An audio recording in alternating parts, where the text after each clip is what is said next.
नागपुरात गेल्या 2 दिवसांपासून अधिवेशन सुरू आहे, मात्र दोन्ही दिवशी उपमुख्यमंत्री अजित पवार अधिवेशनाला अनुपस्थित होते। दरम्यान अजितदादा पक्षाच्या कामानिमित्त दिल्लीला गेले असल्याची माहिती सूत्रांनी दिली आहे। अजित पवार सलग दुसऱ्या दिवशी अधिवेशनात गैरहजर असल्याचं पाहायला मिळालं। भुजबळांसह अन्य नेत्यांच्या गैरहजेरीच्या पार्श्वभूमीवर अजित पवार अनुपस्थित असल्याचं दिसतंय। उद्धव ठाकरे यांनी फडणवीस आणि नार्वेकर यांची भेट घेतली, मात्र या भेटीतही विरोधी पक्षनेतेपदाचा प्रस्ताव मांडण्यात आलेला नाही।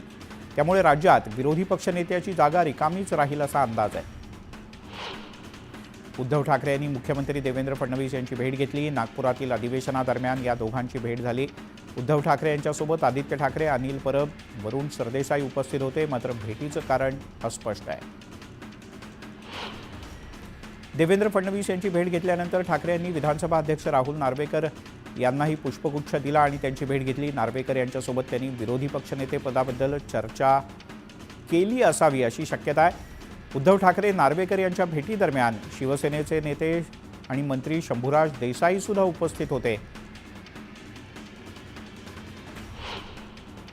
मुख्यमंत्री फडणवीस यांची भेट घेतल्यानंतर आदित्य ठाकरे यांनी एक प्रतिक्रिया दिली आहे। राजकीय अर्थ काढू नका, ही केवळ सदिच्छा भेट होती असं आदित्य ठाकरे म्हणाले। कुणाच्याही भेटीमुळे आम्हाला असुरक्षित वाटण्याचं काहीच कारण नाही असं वक्तव्य उदय सामंत यांनी केलंय। एकनाथ शिंदे, देवेंद्र फडणवीस आणि अजित पवार यांनी कधीही खालची टीका केलेली नाही आणि ते फडणवीस यांच्या भेटीला आले म्हणजे त्यांना कुठेतरी वाटत असेल की आपण चुकीचं वागलोय असा चिमटा उदय सामंत यांनी उद्धव ठाकरे यांना काढला। नागपूरमध्ये महाराष्ट्र प्रभारी रमेश चेन्नीथला यांच्या उपस्थितीत काँग्रेसची एक बैठक पार पडली। विधानसभा निवडणुकीत मिळालेल्या अपयशावर मंथन करण्यासाठी या बैठकीचं आयोजन करण्यात आलं होतं। संसदेत हजर राहण्याकरता भाजपकडून सर्व खासदारांना व्हीप जारी करण्यात आला होता, मात्र वन नेशन वन इलेक्शन विधेयकाच्या चर्चेदरम्यान नितीन गडकरी यांच्यासह सुमारे 20 खासदार गैरहजर होते। भाजपकडून या सर्व खासदारांना आता नोटिसा बजावण्यात आल्या आहेत। अनेक ज्येष्ठ नेत्यांनी मंत्रिमंडळात डावलल्यानं नाराजी व्यक्त केली आहे, मात्र दिलीप वळसे पाटील यांनी कोणतीही नाराजी व्यक्त न करत विधानसभेच्या कामकाजात दोन्ही दिवस सहभाग घेतला। त्यामुळे पुन्हा एकदा वळसे पाटील यांच्याकडून सुसंस्कृत राजकारणाचं दर्शन घडलंय। महायुतीच्या आमदारांसाठी संघ एक प्रबोधन वर्ग घेणार आहे। संघ पदाधिकारी महायुतीच्या आमदारांना 19 तारखेला रेशीम बागेत मार्गदर्शन करतील। मागच्या वेळेला राष्ट्रवादीच्या आमदारांनी इथे दांडी मारली होती, त्यामुळे यावेळी तरी राष्ट्रवादी अजित पवार गटाचे आमदार संघ मुख्यालयात जाणार का याकडे सगळ्यांचं लक्ष लागलंय। राष्ट्रवादी अजित पवार गटाकडून मुख्य प्रतोदपती चेतन तुपे यांची नियुक्ती करण्यात आली आहे, तर तालिका सभापती म्हणून शेखर निकम यांची नियुक्ती करण्यात आली आहे। विधान परिषद सभापती पदासाठी राम शिंदे यांच्या नावावर भाजपकडून शिक्कामोर्तब करण्यात आल्याची माहिती खात्रीलायक सूत्रांनी न्यूज 18 लोकमतला दिली आहे, तर उद्या सकाळी राम शिंदे आपला उमेदवारी अर्ज दाखल करतील अशी शक्यता आहे। परभणीत घडलेल्या प्रकारात भाडोत्री गुंड आणल्याचा गंभीर आरोप रोहित पवार यांनी केला, तर सर्वसामान्य मोर्चेकरी आणि महिलांवर लाठीचार्ज करणाऱ्या पोलिसांवर सुद्धा कारवाई करण्यात यावी अशी मागणी रोहित पवार यांनी केली आहे। बीड जिल्ह्यातील गुंडाराज आणि कायदा सुव्यवस्था अबाधित राखण्यासाठी स्वतः मुख्यमंत्री फडणवीस यांनी बीडचं पालकत्व घ्यावं अशी मागणी आमदार रोहित पवार यांनी केली आहे। सुधीर मुनगंटीवार यांना पक्ष वेगळी जबाबदारी देणार असल्याचं वक्तव्य मुख्यमंत्री फडणवीस यांनी केलं होतं, त्यावर मुनगंटीवार यांनी भाष्य केलंय। माझी एक पाटी कोरी आहे आणि एक पाटी मला जनतेनं आमदार म्हणून लिहून पाठवलंय। दुसऱ्या पाटीवर पक्षानं अद्याप जबाबदारी न दिल्यानं ती कोरी असल्याचं मुनगंटीवार म्हणाले। सुधीर मुनगंटीवार यांच्या नाराजीनंतर भाजपचे नेते रावसाहेब दानवे यांनी मुनगंटीवार यांची भेट घेतली। भाजपच्या पक्ष कार्यालयात या दोघांमध्ये बराच काळ बंद दाराआड चर्चा झाली। विधानसभा निवडणुकांच्या नंतर सोलापूर जिल्ह्यात माजी आमदार राम सातपुते यांनी रणजितसिंह मोहिते पाटील यांनी पक्षविरोधी काम केल्याचा ठपका ठेवत काही गंभीर आरोप केले होते। याबद्दल स्पष्टीकरण देण्यासाठी आता मोहिते पाटील यांना पक्षाकडून कारणे दाखवा नोटीस पाठवण्यात आली आहे। जयंत पाटील यांनी एका लग्न समारंभात माजी सहकार मंत्री बाळासाहेब पाटील यांना हाक मारत पवारांना सांभाळा असं वक्तव्य केलं। या वक्तव्यामुळे चर्चांना उधाण आलंय। जयंत पाटील यांच्यासाठी एक मंत्रिपद राखीव ठेवलंय असं अमोल मिटकरी यांनी 2 दिवसांपूर्वी म्हटलं होतं. मिटकरी यांच्या दाव्यानंतर आता जयंत पाटील यांचं हे विधान आल्यानं अनेकांच्या भुवया उंचावल्या. जळगाव जिल्ह्यात शरद पवार गटाच्या रोहिणी खडसे आणि ठाकरे गटाच्या वैशाली सूर्यवंशी यांनी व्हीव्हीपॅटच्या पावत्यांची मोजणी करावी अशी मागणी केली होती. दरम्यान जिल्हाधिकाऱ्यांच्याकडून ही मागणी फेटाळण्यात आली आहे. त्यामुळे न्यायालयात दाद मागणार असल्याचं रक्षा खडसे यांनी म्हटलंय, असं रोहिणी खडसे यांनी म्हटलंय. भाजपचे प्रदेश प्रवक्ते राम कुलकर्णी यांनी संजय राऊत यांचा चांगलाच समाचार घेतला. संजय राऊत यांनी स्वतःच्या पक्षात पाहावं, उगाच दुसऱ्यात नाक खुपसू नये असंही त्यांनी सुनावलंय. तर भाकरी भाजायला सालगडी म्हणून तुम्हाला ठेवायचं का असं म्हणत खरपूस समाचारही घेतलाय. अमरावतीचे खासदार बळवंत वानखेडे यांनी लोकसभेच्या अधिवेशनात शेतकऱ्यांच्या प्रश्नावरून आक्रमक भूमिका घेतली. यावेळी देशातील शेतकऱ्यांचं प्रोत्साहन वाढवण्यासाठी सरकारनं कोणती पावलं उचलली असा प्रश्न वानखेडे यांनी केला. नागपूर विमानतळावर एका अनोळखी व्यक्तीकडून सुषमा अंधारे यांना धमकी देण्यात आल्याचं बोललं जात आहे. दरम्यान या प्रकरणी विमानतळाचं सीसीटीव्ही फुटेज तपासा अशी मागणी अंधारे यांनी केली आहे. मंत्रिमंडळात सुधीर मुनगंटीवार यांचा समावेश करण्याच्या मागणीसाठी चंद्रपूरच्या भाजप कार्यकर्त्यांनी पायी यात्रा काढली. नागपुरात न्याय न मिळाल्यास दिल्लीपर्यंत यात्रा काढणार असल्याचं कार्यकर्त्यांनी म्हटलंय. सांगली जिल्ह्याला यंदाही राज्याच्या मंत्रिमंडळात स्थान मिळालेलं नाही.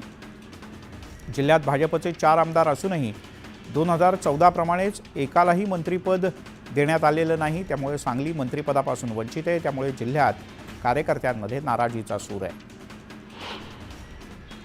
चंद्रपुरात सुधीर मुनगंटीवार यांच्या समर्थनार्थ संघर्ष करू अशा आशयाचे बॅनर झळकलेत. मुनगंटीवार यांना मंत्रिपद न मिळाल्यानं कार्यकर्त्यांच्याकडून संताप व्यक्त करण्यात येतोय.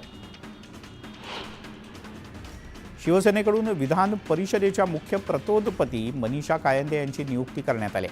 पक्षानं टाकलेला विश्वास सार्थ ठरवण्यासाठी प्रयत्न करेन अशी भावना कायंदे यांनी व्यक्त केली. काँग्रेस प्रभारी रमेश चेन्नीथला महाराष्ट्राच्या दौऱ्यावर आहेत. दरम्यान काँग्रेसचा नवीन गटनेता आणि प्रदेशाध्यक्षाबद्दल लवकरच निर्णय होणार असल्याची माहिती त्यांनी दिली. आदिवासी बिंजवार समाज समितीच्या वतीनं नागपुरात विधान भवनावर मोठा मोर्चा काढण्यात आला. समाजाच्या जात प्रमाणपत्राचा प्रश्न सोडवण्यासाठी हे आंदोलन करण्यात आलं. तुळजापूरमध्ये तहसील कार्यालयाच्या समोर ओबीसी समाजाच्या वतीनं जोरदार निदर्शनं करण्यात आली. छगन भुजबळ यांना मंत्रिपद न मिळाल्यानं ओबीसी समाजाकडून अजित पवार यांचा निषेध करण्यात आला. पिंपरी चिंचवड शहराचं आराध्य दैवत असलेल्या श्रीमान महासाधू मोरया गोसावी महाराज यांच्या 463व्या संजीवन समाधी सोहळ्याला सरसंघचालक डॉक्टर मोहन भागवत यांच्या उपस्थितीत सुरुवात झाली. यावेळेला सरसंघचालक भागवत यांच्या हस्ते पिंपरी चिंचवडच्या या देवस्थान ट्रस्टच्या दिनदर्शिकेचं सुद्धा प्रकाशन करण्यात आलं. छगन भुजबळ यांनी ओबीसी समाजाचं नेतृत्व करत महायुती सरकारला निवडणुकीत यश मिळवून दिलं. त्यामुळे पक्ष त्यांना न्याय देईल असं वाटलं होतं, पण कुठेतरी त्यांच्यावर अन्याय करण्याचं काम पक्षानं केलं असं वक्तव्य रोहिणी खडसे यांनी केलं. झाडं तोडल्यानंतर 50,000चा दंड घेण्याच्या निर्णयाला आता स्थगिती देण्यात आली अशी माहिती मंत्री उदय सामंत यांनी पत्रकारांशी बोलताना दिली. पगारवाढीच्या मागणीसाठी ठाणे परिवहन विभागाच्या सुमारे 700 चालक आणि वाहकांनी बेमुदत संप पुकारला. दरम्यान टीएमटी बंद झाल्यानं प्रवाशांचे मात्र हाल सुरू झाले आहेत. महाराष्ट्रात थंडीची लाट कायम आहे. पहाटेच्या सुमारास वातावरणात गारवा वाढल्यानं नागरिकांना चांगलीच हुडहुडी भरते. रात्रीच्या सुमारास जागोजागी नागरिकांनी शेकोट्या पेटवायला सुरुवात केली. वाशिम जिल्ह्यामध्ये सोयाबीन आणि कपाशीची कवडीमोल दरात खरेदी होत असल्यानं शेतकरी नाराज आहेत. यात तुरीच्या दरात सुद्धा काहीशी घसरण झाली. तुरीचा दर 9,000च्या खालती आला आहे. रब्बी हंगामातील पिकात फेरबदल करण्यासाठी हरभऱ्याच्या जागी यंदा शेतकऱ्यांनी हजारो हेक्टरवर राजमाची शेती केली. त्यामुळे शेतकऱ्यांच्या उत्पन्नात वाढ झाली आहे. विधानसभा निवडणुकीत सोयाबीन दराचा मुद्दा गाजत असतानाच राज्यात 15% आर्द्रता दर देण्याचं आश्वासन देण्यात आलं. मात्र खरेदी केंद्रांवर अद्यापही 12%नीच खरेदी होत असल्यानं 15% आर्द्रतेचा निकष हा निवडणुकीतला जुमला असल्याचं शेतकऱ्यांचं म्हणणं आहे. ट्रायनं देशातील 120 कोटी मोबाईल युजर्सना फेक कॉल्सपासून दिलासा देण्याचा निर्णय घेतला आहे. स्पॅम कॉल्स आणि मेसेजला आळा घालण्यासाठी टेलिकॉम रेग्युलेटरीनं अलीकडेच कमर्शियल कम्युनिकेशनच्या नियमांमध्ये मोठे बदल केले आहेत. पाळीव मांजरींमुळे बर्ड फ्लू पसरू शकतो असा इशारा एका नवीन रिसर्चच्या माध्यमातून देण्यात आला आहे. अमेरिकेतल्या पोल्ट्री फार्ममध्ये गेल्या 2.5 वर्षांपासून याचा कहर पाहायला मिळतोय. टेलर आणि फ्रान्सिस मॅगझिनमध्ये प्रकाशित झालेल्या या रिसर्चमध्ये याचा उल्लेख करण्यात आला आहे. सांगलीच्या वाळवा तालुक्यात वारणा पट्ट्यात वांदरांच्या टोळीनं धुमाकूळ घातलाय. शेतातील भाजीपाला पिकं वांदरांच्याकडून उद्ध्वस्त केली जात असल्यानं शेतकऱ्यांना मोठा आर्थिक फटका बसतोय. नदी नाल्यांमधून बोटींमधून वाळूचा बेकायदा उपसा तसंच तस्करी रोखण्यासाठी जिल्हा प्रशासनानं आता ड्रोनच्या माध्यमातून नजर ठेवायला सुरुवात केली आहे. त्यासाठी 2 ड्रोन जिल्हा प्रशासनानं उपलब्ध करून दिले आहेत. मुंबईच्या पश्चिम उपनगरातील मृत नद्यांना पुन्हा जिवंत करण्यासाठी पालिकेकडून नद्यांमध्ये STP प्लांटसह नदीच्या किनारी सिमेंट कॉन्क्रीटच्या भिंती बांधण्यात येत आहेत. मात्र या कॉन्क्रिटीकरणामुळे नद्या जिवंत होणार नाहीत, तर त्यामुळे लगतच्या वस्त्यांना पुराच्या पाण्याचा धोका आणखी वाढेल असं पर्यावरण तज्ज्ञांचं म्हणणं आहे. कोल्हापूरच्या काळम्मावाडी धरणाची गळती दिवसेंदिवस वाढत चालली आहे. त्यामुळे नागरिकांच्याकडून सरकारसह पाटबंधारे विभागावर संताप व्यक्त केला जातोय. प्रतिसेकंद 700 ते 800 लिटर पाण्याची गळती सुरू झाली. त्यामुळे तात्काळ उपाययोजना करण्याची मागणी स्थानिकांनी केली आहे. दौंडच्या खडकवासला कालव्यात इंजेक्शन टाकल्याची बातमी न्यूज 18 लोकमतनं दाखवली होती. दरम्यान या बातमीची दखल सुप्रिया सुळे यांनी घेतली आणि प्रशासनाला धारेवर धरलं. प्रशासनानं दिशानिर्देशांचं योग्य पालन करावं अशा सूचना त्यांनी दिल्या आहेत. पुणे विभागातील 3000 गृहप्रकल्पांना महारेराकडून नोटीस बजावण्यात आली आहे. प्रकल्प दिलेल्या वेळेत पूर्ण करून त्याची माहिती महारेराला द्यावी अशा सूचना या नोटिसीच्या माध्यमातून देण्यात आल्या आहेत. काँग्रेसच्या वतीनं राज्यभरात EVM विरोधात स्वाक्षरी अभियान राबवलं जात आहे. भुसावळमध्ये सुद्धा शिवाजी महाराज यांच्या स्मारकासमोर EVMच्या विरोधात स्वाक्षरी मोहीम राबवण्यात आली.